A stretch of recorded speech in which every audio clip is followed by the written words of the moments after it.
सच्चिदानंद रूपाय विश्वोत्पत्त्यादि Hathaway तापत्रय विनाशाय श्री कृष्णाय वयं नमः। महात्मा का पहला श्लोक सब लोग बहुत ध्यान से सुने। एक दो श्लोक सुन के फिर हम कथा को विराम देंगे। भगवान के कितने रूप हैं? तीन, सत्य, चित और आनंद। तीन रूप हैं। ठाकुर जी सत्य हैं सबसे पहली बात। दूसरी बात, ठाकुर जी चैतन्य हैं। सत्य हैं ठाकुर जी, इस बात को कहने का मतलब है बाकी सब असत्य हैं, केवल ठाकुर जी सत्य हैं। सांचो एक राधा रमण झूठो सब संसार, बाकी सब झूठे हैं, केवल राधा रमण जी सांचे हैं। ठाकुर जी और ठाकुर जी के संबंध की जितनी वार्ताएं केवल यही सत्य हैं, बाकी सब असत्य है। हमारे कई महापुरुष तो ऐसा कहते हैं कि आप जितनी देर कथा सुन रहे हैं ना, आप केवल उतनी देर ही जीवित हो, उसके अलावा तो आप मृतक के समान हो। आप जितनी देर भजन कर रहे हो, जितनी देर नाम जप कर रहे हो, जितनी देर वृंदावन को याद कर रहे हो, जितनी देर द्वारिका को याद कर रहे हो, केवल उतनी देर आपकी श्वास गिनी जा रही है, बाकी तो आप मृतक समान हो। मतलब हमारा जीवन भी एग्जिस्ट तभी करता है जब हम ठाकुर जी की सेवा में हैं। अच्छा देखो, एक बात का कभी अनुभव करो, बिना कथा के आप अपने आप को देखिए और कथा में आप अपने आप को देखिए, कितना अंतर है। बिना कथा के एक जगह स्थिर नहीं रह सकते आप। बिना कथा के कलयुग के राक्षस के बिना नहीं रह सकते आप। कलयुग का राक्षस है। कई सारे ब्रांड आ गए हैं अब, इसमें भी ब्रांडेड राक्षस हैं कलयुग में। बताओ, सतयुग त्रेता द्वापर से कलयुग खतरनाक क्यों है ज्यादा? पता है, सतयुग त्रेता द्वापर में तो राक्षस आक्रमण करता है, लोग भागते हैं, पर कलयुग में व्यक्ति कमाई ही इसीलिए करता है कि हम राक्षस को जीवन में ला सकें, हमारे घर में राक्षस आ जाए। ये राक्षस ही तो है। तो इसके बिना आप रह सकते, पर नहीं, आपने पिछले 2 घंटे से फोन तो नहीं उठाया, बिना इसके रह रहे हो। 2024 में कितनी बार आपने फोन यूज नहीं किया, ये अपने आप से पूछिए। एक मैं अभी किसी का इंटरव्यू देख रहा था, उस व्यक्ति की वो बात पूरी दुनिया में इतनी प्रसिद्ध हो गई। क्यों? उसने पूरे दिन में कितनी देर फोन चलाया? 4 मिनट। कितनी देर? तो दुनिया के लोग आश्चर्य कर रहे थे, बोले कि भैया ये भगवान से कम नहीं है, इसने 4 ही मिनट फोन चलाया बस सुबह से। ये इतनी बड़ी आश्चर्य की बात हो गई है। फोन में स्क्रीन टाइमिंग आता है, आप कितनी देर फोन चलाते हो। उस टाइमिंग को देख करके कभी मन से पूछा कीजिए, इतनी देर हमने भगवत भजन किया होता तो ठाकुर जी मिल गए होते। इतनी टाइमिंग यदि ठाकुर जी को दे दी होती तो आज श्री द्वारिकाधीश हमको हृदय से लगा के बैठे होते। पर जिसको जितना समय ज्यादा दिया वही संग में लगा है। आज हार्ट फेल हो जाए इतनी बड़ी बात नहीं, पर फोन खराब हो जाए तो हार्ट फेल से ज्यादा पीड़ा देता है। उसको इतना समय दिया आपने, उसको इतना जीवन में उपयोगी बना लिया आपने। ठाकुर जी को सत्य मानने का मतलब है ठाकुर जी के संबंध के जितने भी भाव हैं उन सब में ही सत्य का अनुभव करना। आप कथा सुन रहे हैं, यही सत्य है। आप नाम जप कर रहे हैं, वही सत्य है। आप ठाकुर जी का दर्शन कर रहे हैं, वही सत्य है। आप किसी वैष्णव व्यक्ति के साथ में वैष्णव चर्चा कर रहे हैं, वही सत्य है। उसके अलावा आपने जितनी भी संसारिक क्रिया की, सब असत्य।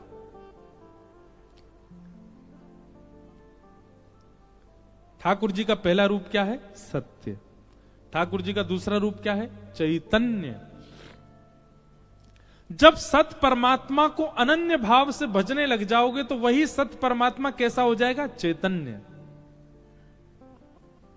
अभी ठाकुर जी कैसे इस वक्त इन प्रेजेंट अगर मुझसे और आपसे पूछा जाए तो अभी परमात्मा कैसे हमारे लिए?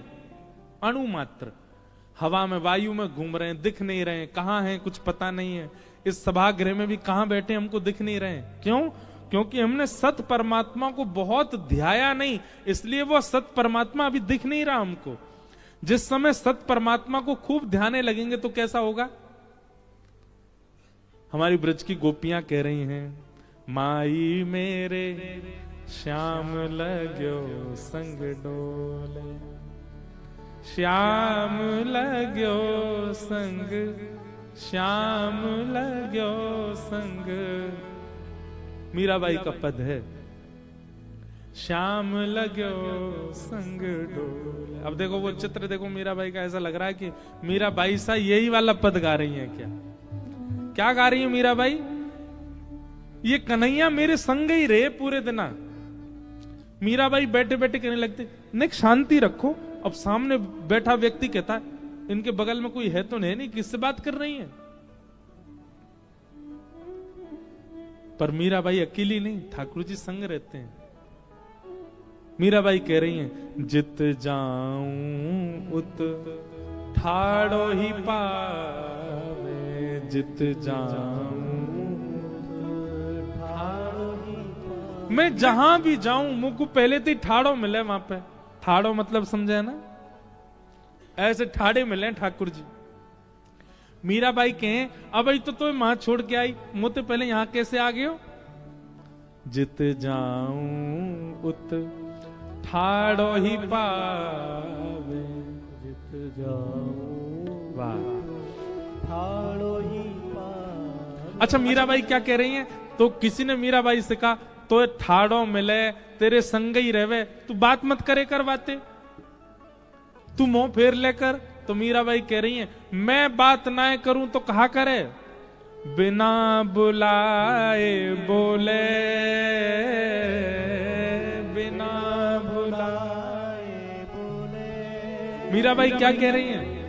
मैं बात ना करूं तो मेरे सामने ही चलता रहेगा। अरे तू मत बोल क्यों ना रही, अरे तू कछु कह क्यों ना रही, अरे कछु तो बोल दे, अरे तू गूंगी है गई है, तेरे मुंह में कछु भर गो, तू बोल क्यों ना रही। इतनो बोला इतनो बोला इतनो बोले, मुझे बोलना ही पड़े। बिना बुलाए बोले, बिना बुलाए बोले, श्याम लगो संग डोले, माई मेरे श्याम लगो संग। किसी ने कही, बोले तू बोले मत कर और तू देखे भी मत कर वाकी, और जहां दिखे वहीं आंख बंद कर देकर। मीराबाई बोली, सुन तू दुनिया के जितने काम कहेगी सब करने को तैयार हूं, पर ये नहीं कर सकते। क्यों? कहा करूं लोभी मेरे नैना, कहा करूं लोभी मेरे नैना। अरे तू बात ना करवे की कहेगी, वो कर लूंगी, ना करूंगी बात। तू कहेगी बाकी सुने मत, कानन में उंगली डाल लूंगी। लेकिन तू कहेगी कि आंख बंद कर ले वाकू देख करके, वो ना है सके। गोपियां श्रीमद् भागवत में कहती हैं, अक्षणवताम फलमिदम न परम विदाम। ठाकुर जी यदि सामने आ गए तो पलकें झपकना भूल जाएंगी, ऐसा रूप है उनका। मीराबाई कह रही हैं, कहा करूं लोभी मेरे नैना, कहा करूं लोभी मेरे नैना। हंस हंस घूंघट खोले, हंस हंस घूंघट खोले, श्याम लगो संग डोले, माही मेरे श्याम लगो संग डोले। ये क्या है? ये वही सत परमात्मा जब चैतन्य हो जाता है तो जित देखूं तित श्याम मई, आपको सब जगह अनुभव होने लग जाएगा। भैया हम आपको किसी और का उदाहरण देकर के कितना विश्वास जगाए, हम अपना उदाहरण दे रहे हैं, हम अपनी बातें बता रहे हैं। कल आज आप हमारे पंडित जी से पूछ लीजिए, इतने घनिष्ठता से पाठ कर रहे हैं जो आगे वाले, इनसे पूछ लो। आते ही मैंने क्या पूछा, मैंने कि अरे एक बात बताओ, कल रात में यहां क्या हुआ था? तो ये बोले क्या हुआ था मतलब? बोले लाल जी को सुलाया कहाँ था, लाल जी को पवाया क्या था, लाल जी का एसी तो नहीं चलाया था, लाल जी पंखा कितने नंबर पर चला था। अब ये सब बातें क्यों पूछी? कल पूरी रात मुझे नींद नहीं आई, मैं था मुंबई में, पर रात भर छटपटा रहा था, और छटपटाहट में कष्ट नहीं हो रहा था, अच्छा लग रहा था। बार बार नेत्र बंद करके ऐसा लग रहा है लाल जी गले से लग रहे हो, लाल जी कंठ से लग गए हो, पर बार बार ऐसा अनुभव हो रहा था कि श्री ठाकुर जी सो नहीं रहे, इसीलिए मुझे नींद नहीं आ रही है। और अभी वो मिला नहीं है निष्कर्ष, पर निकालने पर कुछ ना कुछ तो निकल के आएगा। कल कुछ तो गड़बड़ी थी जिस वजह से मुझे नींद नहीं आई, क्योंकि लाल जी की सेवा में कोई कमी रही होगी। सेवा में कमी नहीं रही होगी, थोड़ी बहुत चूक तो सबसे हो जाती है। या तो झारी जी में जल नहीं रखा होगा, या ठाकुर जी को जहां सुलाया होगा वहां चद्दर के नीचे कछु सूखे पुष्प पड़े होंगे, चुभ रहे होंगे उनको। अब जब उनको नींद में दिक्कत होती है तो वो क्या करते हैं, अपने सेवक को उठाते हैं, बोले तू कैसे सो रहा हो, तू भी उठ, मोए नींद ना आ रही, तू कैसे सो जाएगा। हमारे द्वारिकाधीश में तो लीला करी हमारे लाल जी ने। पुजारी जी ले गए, यहां पे एक बार 3 दिन का सत्र हुआ था, तो चित्रांग जी बोले महाराज जी हमसे कि ठाकुर जी को दे दो, भीतर ही माई द्वारिकाधीश जी के संग पौड़ जाएंगे। मैंने कि कोविड का टाइम था। गाड़ी से आए थे हम वृंदावन से द्वारिका, खूब थक रहे थे, बीच में नाथ द्वारा दर्शन करते हुए आए। मैंने कि लाल जी बहुत थक रहे हैं। नहीं नहीं सुवाए दो ठाकुर जी के संग ही, आज द्वारिकाधीश के संग ही सोएंगे। अभी ले गए रात में गर्भगृह में, हम तो जा नहीं सकते, बता दी ऐसे सेज लगा दियो, ऐसे सुवाए दियो भीतर। वहां द्वारिकाधीश जी की सेज लगी, बगल में श्री गिरधर लाल जी विराजे। और सुबह सुबह आपने किसी अन्य पुजारी जी थे जन कौन, उनके हाथ ठाकुर जी भिजवाए, बोले धरो अपने लाला को अपने पास ही, यहीं सुलाना अपने पास ही। बोले क्यों? बोले रात में स्वप्न में ऐसा अनुभव हो रहा द्वारिकाधीश जी से ही हाथ पांव दबा रहे हैं अपने। बोले मैं बहुत थक गया हूं, मेरे पांव दबाओ चलो। मेरे हाथ दबाओ, मैं बहुत हार गया हूं, इतनी दूर से गाड़ी से चल के आया हूं। हमारे ठाकुर जी खूब अनुभव कराते हैं। अभी नाथ द्वार में कितने कितने अनुभव हुए, कितनी अनुभूतियां, सब भाव है, अनुभव कराते हैं। आज भी ठाकुर जी कुछ ना कुछ अनुग्रह अनुभव कराते हैं। तो सत परमात्मा चैतन्य कब होता है? जब सत परमात्मा को सत मानने लगोगे। अभी आप सत परमात्मा को मानते तो हो, पर सत स्थिति में नहीं मानते, इसलिए वो चैतन्य का अनुभव नहीं करा पाते, वो चैतन्यता का, सर्वव्यापकता का अनुभव नहीं करा पाते। मीराबाई को होने लगा था, वो जहां देखती थी वहीं ठाकुर जी उनको देखते थे। अब मीराबाई को कोई देख लेता तो कहते पागल है, क्यों ऐसे ही देख रही हैं, अब एक प्रकाश की ओर देख रही हैं, वहीं देखते देखते उनसे कुछ बात कर रही हैं, और लोग कहेंगे किससे बात कर रही है, पर वहां ठाकुर जी बैठे। पर मीराबाई का ये स्वरूप बहुत अंतरंग गोपनीय होता था, वो सबके सामने उजागर नहीं करती थी। जब सभा होती थी ना, तो मीराबाई बिल्कुल ऐसे बैठती थी जैसे कोई बड़ी पढ़ी लिखी और बड़ी सुदृढ़ महिला, लेकिन जब एकांत में होती थी तो किसी से भी चर्चा करने लगती, क्योंकि सब जगह ठाकुर जी होते थे उनके साथ। हमारे बिहारी जी कैसे प्रकट हुए? स्वामी श्री हरिदास जी महाराज एक कुंज को नित्य प्रणाम करते थे, उस कुंज में कुछ नहीं था। तब आपसे पूछा गया, बोले आप नित्य एक खाली कुंज को प्रणाम करते हैं, वहां क्या है? तब आपने आज्ञा करी, बोले भीतर जाओ। कुंज में भीतर गए तो वहीं देखा प्रिया प्रियतम विहार कर रहे हैं, और वहीं से श्री बिहारी जी महाराज पधारे और आकर के आज भी वृंदावन में विराज रहे हैं। अदृश्य था वो स्थान जहां से बिहारी जी आए, आज वो चैतन्य बन के सबको दर्शन दे रहे हैं। पूरा विश्व वृंदावन जाके बिहारी जी का दर्शन करता है, पर कोई मूल में जाए बिहारी जी प्रकट कहां से हुए थे? जहां किसी को कुछ दिख नहीं रहा था, उस अदृश्य कुंज में से बिहारी जी आए। क्यों? क्योंकि स्वामी श्री हरदास जी को वहां चैतन्य बिहारी जी दिखते थे।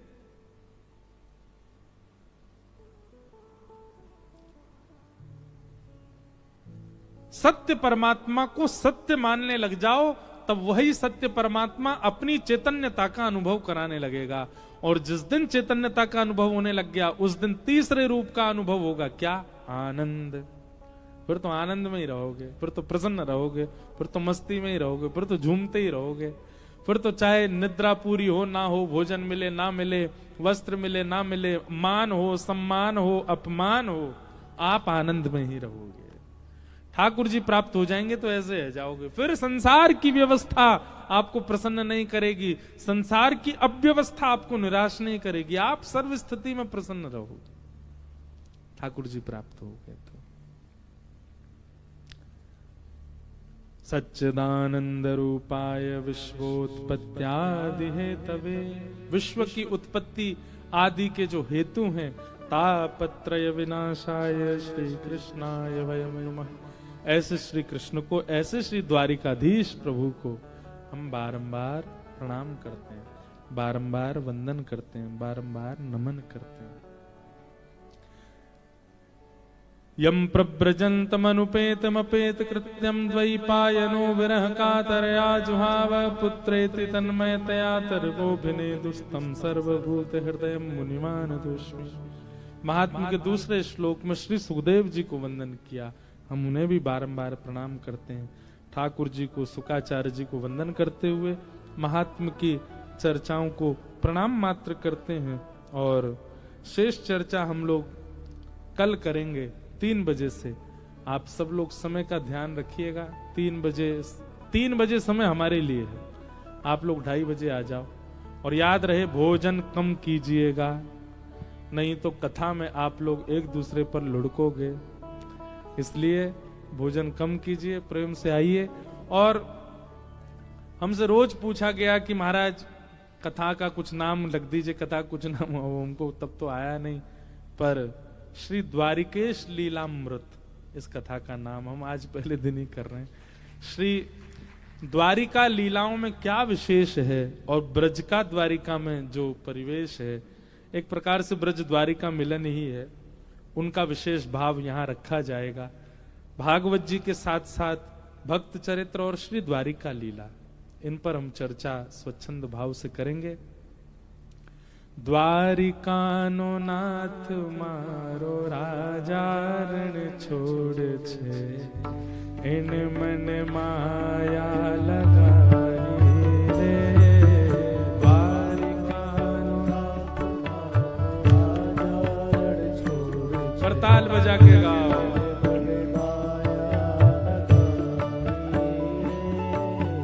द्वारिकानो नाथ मारो राजा रण छोड़ छे, इन मन माया लगाड़ी रे। द्वारिकानो नाथ मारो राजा रण छोड़ छे, इन मन माया लगाड़ी रे। इन मन माया लगाई मारा बाला, इन मन माया लगाई मारा बाला, इन मन माया लगाड़ी मारा बाला, इन मन माया लगाई मारा बाला, इन मन माया लगाड़ी रे। इन मन हे गायो नो गोपाल मारो राजा रण छोड़ छे, इन मन माया लगाड़ी रे। गायो नो गोपाल मारो राजा, करताल बजा के गाओ भैया। द्वारिकाधीश की नगरी में आए हो, कम से कम उनका यश गुणगान तो खूब भाव से उत्साह के साथ में गाओ। द्वारिकानो नाथ मारो राजा रण छोड़ छे, इन मन माया लगाड़ी रे। द्वारिकानो नाथ मारो राजा रण छोड़ छे, इन मन माया लगाई रे। हे सुदामनो मित्र मारो राजा रण छोड़ छे, इन मन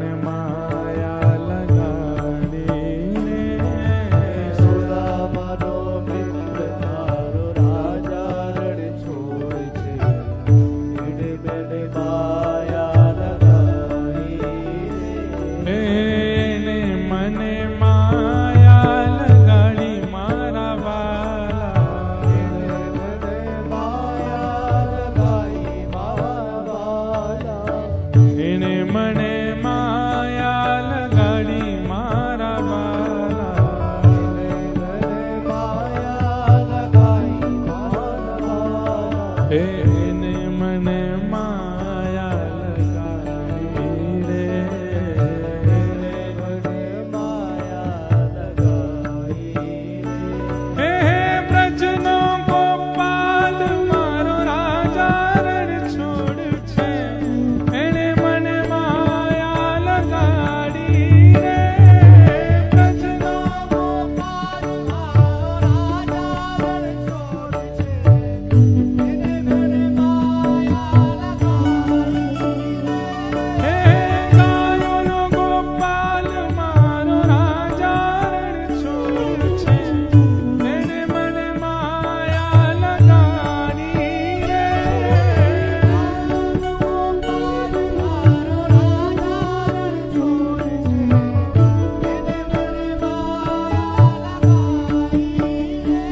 હે ઘણી ખમ્મા ઘણી ખમ્મા ઘણી રે ખમ્મા મારા દ્વારિકાધીશને ઘણી રે ખમ્મા. હે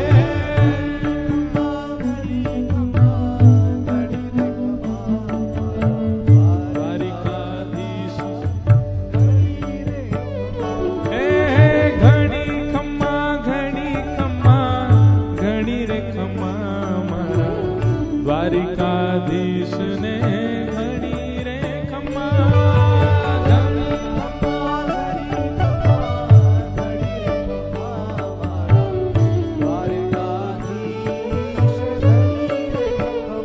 હે ઘણી ખમ્મા ઘણી રે ખમ્મા મારા દ્વારિકાધીશને ઘણી રે ખમ્મા.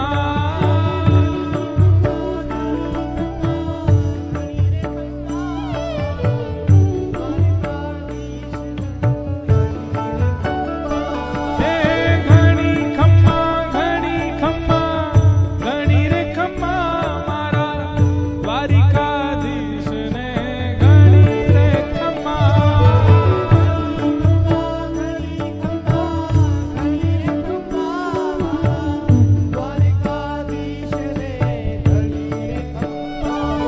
હે દ્વારિકામાં કોણ છે